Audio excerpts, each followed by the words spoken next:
Good morning. See, today we are doing the 13th problem. 13th problem. ചെയ്തിട്ടില്ല എന്ന് പറഞ്ഞു. Actually, I thought of coming for a Google Meet today.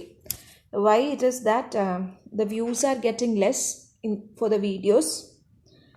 നിങ്ങൾ മുഴുവൻ അറിഞ്ഞിട്ട് കാണാതിരിക്കുകയാണോ? നിങ്ങൾക്ക് എല്ലാ പ്രോബ്ലം ചെയ്യാൻ അറിയുന്ന കുട്ടികളാണെങ്കിൽ ഇനി മുതൽ ഞാൻ ചെയ്യുന്നില്ല. 16 വ്യൂ എന്നൊക്കെ പറഞ്ഞാൽ ഇനി ആൾക്കാർ കാണാത്തതുണ്ട് ഇന്നലത്തെ ഇതൊക്കെ. ഡെയിലി ഇനി ക്ലാസ് വേണ്ട, വീക്ക്ലി ഒരു ദിവസത്തെ ക്ലാസ് മതിയോ?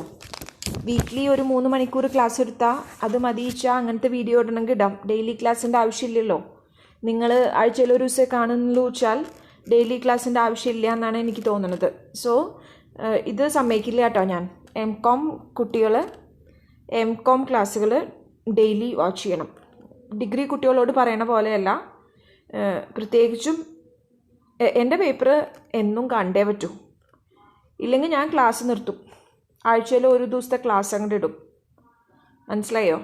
അപ്പോൾ അതുകൊണ്ട് അവസാനം എന്നിട്ട് ടീച്ചർ ക്ലാസ് എടുത്തില്ല എന്നൊക്കെ പറഞ്ഞാൽ എൻ്റെ നിന്ന് ഇടി കിട്ടും.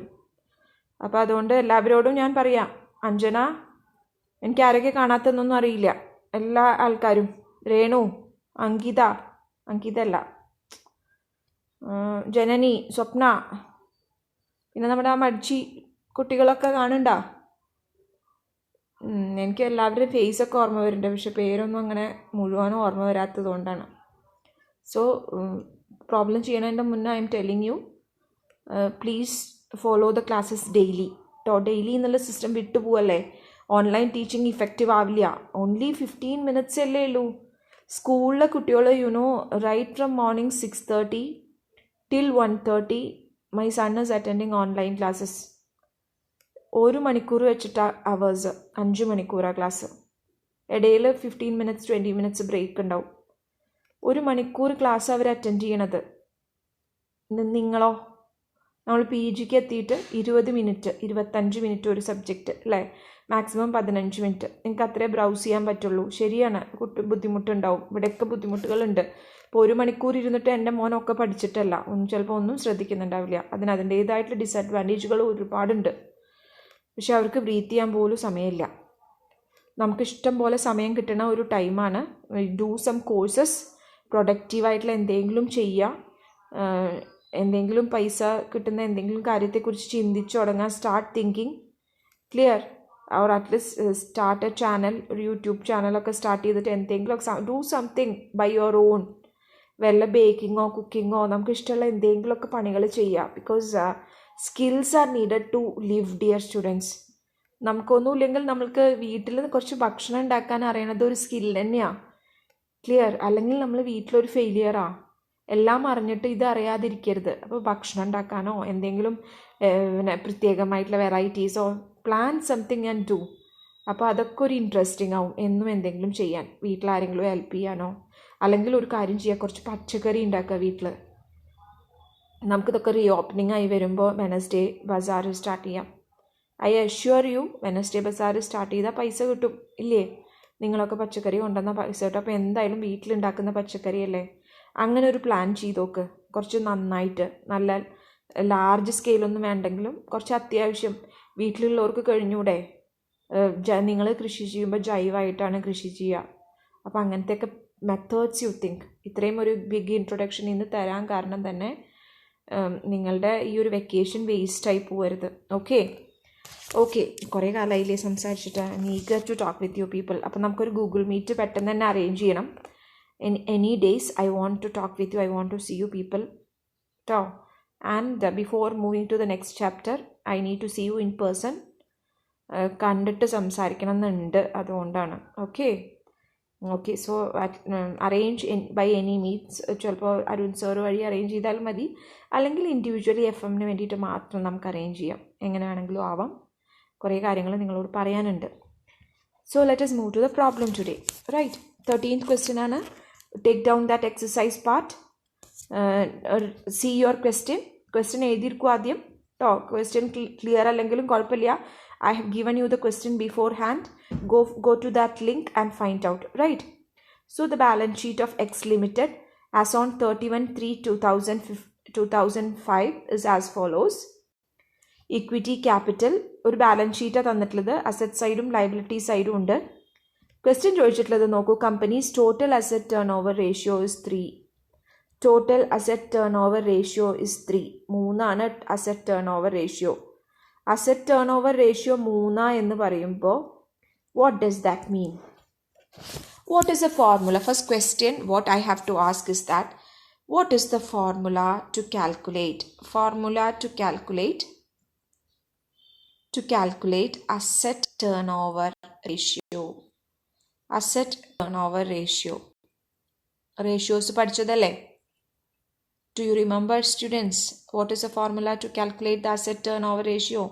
എന്തെങ്കിലും ഓർമ്മ ഉണ്ടോ നിങ്ങൾക്ക്? അസറ്റ് ടേൺ ഓവർ റേഷ്യോ ആണ് ആദ്യത്തെ ക്വസ്റ്റ്യൻ. എന്താ ആ ഭാഗം വായിക്കുമ്പോൾ മനസ്സിലാക്കേണ്ട ഒരു പോയിന്റ് എന്താ വെച്ചാൽ, എന്താ ആദ്യത്തെ question? Companies total asset turn over ratio is 3. It's fixed operating cost are 1 lakh and its variable operating cost is 40%. Clear? ഇങ്ങനെ ഒരു ഇൻഫർമേഷനാണ് തന്നിട്ടുള്ളത്. അസറ്റ് ടേൺ ഓവർ റേഷ്യോ 3 പറഞ്ഞിട്ടുണ്ട്.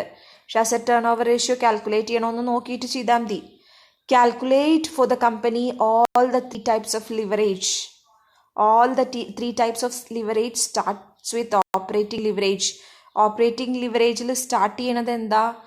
Sales is the starting point and sales is not given in the question.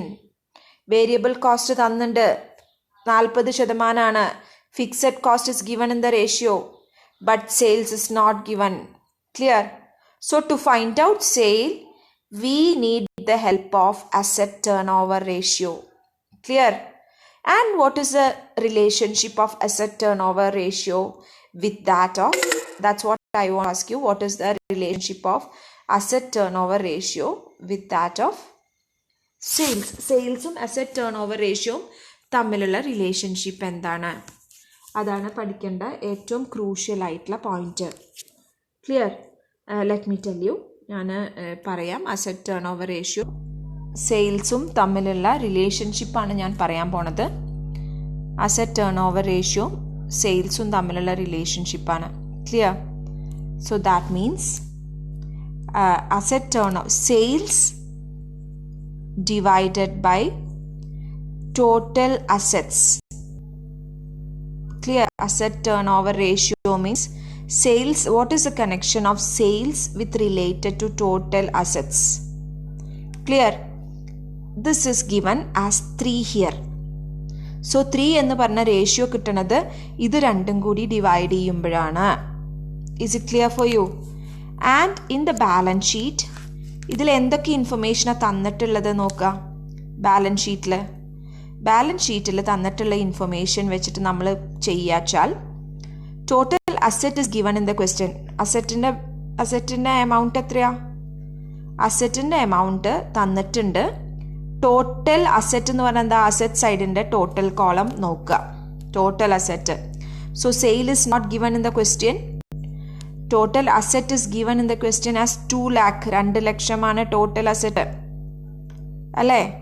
അതിൻ്റെ ratio എത്രയാ? 3. So what is therefore sale is equal to 3 into 2 lakh. Cross multiply ചെയ്ത് അങ്ങോട്ട് പോവും. Sale is equal to 3 into 2 lakh. It comes to 6 lakh. 6 ലക്ഷമാണ് അല്ലേ? 6 ലക്ഷമാണ് sales. Is it clear for you this part? ശരിയല്ലേ? ഇനി ഇവിടെ ഇത് വെച്ചിട്ട് നമ്മൾക്ക് എങ്ങനെയാണ് പ്രോബ്ലം കണ്ടിന്യൂ ചെയ്യുക എന്ന് ആലോചിക്കാം. Clear? So I will start with the problem. So sales is given as 6 lakh. Sales number 6 ലക്ഷമായിട്ട് ക്വസ്റ്റ്യൻ ശ്രദ്ധിച്ചോളൂ കേട്ടോ. സെയിൽസ് 6 ലക്ഷമാണ്. ലെസ് സെയിൽസ് എന്താണ്? ഓപ്പറേറ്റിംഗ് ലിവറേജ് കാൽക്കുലേറ്റ് ചെയ്യാൻ പോവാണ്. You are starting with operating leverage. Sales less variable cost. Variable cost is given in the question as 40% of sales. സെയിൽസിൻ്റെ 40%. So it is 2,40,000. 2,40,000 variable cost. Clear? So the balance what you are getting is 3,60,000. Is it clear for you? 3,60,000 ആണ്, which we call as contribution. Contribution ആണ് അല്ലേ? Contribution is 3,60,000. Clear है? അപ്പോൾ contribution കിട്ടി. Contribution divided by EBIT ആണ് operating leverage. അപ്പോൾ കോൺട്രിബ്യൂഷനിൽ നിന്ന് ഇനി എന്താ മൈനസ് ചെയ്യാനുള്ളത്? കോൺട്രിബ്യൂഷനിൽ നിന്ന് നമ്മൾ മൈനസ് ചെയ്യാനുള്ളത് less fixed cost. Fixed cost is given in the question as 1 lakh. 1 ലക്ഷമാണ് fixed cost. Clear? Fixed cost 1 ലക്ഷമാണ്. മൈനസ് ചെയ്യുക. The balance what you are getting is 2,60,000, which is known as the EBIT, operating profit or EBIT. Complete ആയിട്ട് workout ചെയ്ത് വെക്കാം, എന്നിട്ട് നമുക്ക് problem ചെയ്യാം. Clear അല്ലേ? എബിറ്റ് ആണ്. എബിറ്റിന്ന് EBT കിട്ടാൻ എന്താ ചെയ്യുക? EBT കിട്ടാൻ ഫിനാൻഷ്യൽ ലിവറേജിൽ നമ്മൾക്ക് ആവശ്യം EBT ആണ്. EBT കിട്ടാൻ ലെസ് ഇൻട്രസ്റ്റ് ആണ്. Students take down that question. ക്വസ്റ്റ്യനിലെ ബാലൻസ് ഷീറ്റിൻ്റെ ലയബിലിറ്റി സൈഡ് ഒന്ന് നോക്കൂ. 10% ഡിബെഞ്ചേഴ്സ് 80,000 ആണ്. 10% ഡിബെഞ്ചേഴ്സ് 80,000, 80,000 രൂപയുടെ 10% ഡിബെഞ്ചേഴ്സ് ആണ്. അപ്പോൾ ഇൻട്രസ്റ്റ് എത്രയാവും? Interest is 10% of 80,000. 80,000ൻ്റെ 10% ആണ്. Clear? It comes to 8,000 rupees. 8,000 ആണ് debenture interest. Is it clear for you? അപ്പോൾ ഡിബെഞ്ചർ ഇൻട്രസ്റ്റ് മൈനസ് ചെയ്താൽ നമുക്ക് കിട്ടുന്ന സാധനത്തിനെ നമ്മൾ എന്താ വിളിക്കുക? What you call it as earnings before tax. So earnings before tax is given as 2,52,000. 2,52,000. Is it clear for you? So with this information, can you calculate operating leverage and financial leverage and composite leverage? Calculate ചെയ്തൂടെ? ചെയ്യാൻ ബുദ്ധിമുട്ടുണ്ടോ? ഇല്ല. So ആദ്യം ഞാൻ ചെയ്തു തരുന്നില്ല. I'm not doing that part. Instead ആദ്യത്തെ പാർട്ടിൽ നിങ്ങൾ ഓപ്പറേറ്റിംഗ് ലിവറേജ് കാൽക്കുലേറ്റ് ചെയ്യും. കോൺട്രിബ്യൂഷൻ ഡിവൈഡഡ് ബൈ സെയിൽ വെച്ചിട്ട് രണ്ടും നമ്മൾ ചെയ്തു വെച്ചിട്ടുണ്ട്. ഫിനാൻഷ്യൽ ലിവറേജ് കാൽക്കുലേറ്റ് ചെയ്യാം. Formula is EBIT by EBT, and the third case you calculate the combined leverage, where you will multiply operating leverage into financial leverage. Is it right? Yes. So that is the second part, first part of the question. First part aayitlu, and let us move to the second part of the question. Second part of the question like kadakana. Second part of the question ഞാൻ ഇവിടെ explain ചെയ്ത് എഴുതി തരാം. Second part of the question, what is the likely level of EBIT? EBIT എത്ര രൂപയാകും if EPS is ₹5? EPS 5 രൂപയാണെങ്കിൽ EBIT എത്ര രൂപയാകും എന്നുള്ളതാ question. Clear? What is the EBIT if EPS is ₹5? Clear? അപ്പോൾ ഒന്ന് തിങ്ക് ചെയ്യുക. EPS കിട്ടാനുള്ള ഫോർമുല എന്താ? EPS is equal to EBIT divided by number of shares. Clear? EBIT divided by number of shares. Clear ആവുന്നുണ്ടോ നിങ്ങൾക്ക്? Is it clear for you? അപ്പോൾ EPS എന്ന് പറഞ്ഞാൽ EBIT divided by number of shares ആണ് അല്ലേ? അപ്പോൾ number of shares ക്വസ്റ്റ്യനിൽ തന്നിട്ടുണ്ട്. Number of shares is given in the question as 6,000. Clear? EBIT നമുക്ക് അറിയില്ല. And EPS is 5. EPS 5 രൂപയാണ്. ക്ലിയർ? അപ്പോൾ ഇതിവിടെ ക്രോസ് മൾട്ടിപ്ലൈ ചെയ്യുക. 6,000 into 5, it comes to 30,000, which is the what? EBIT.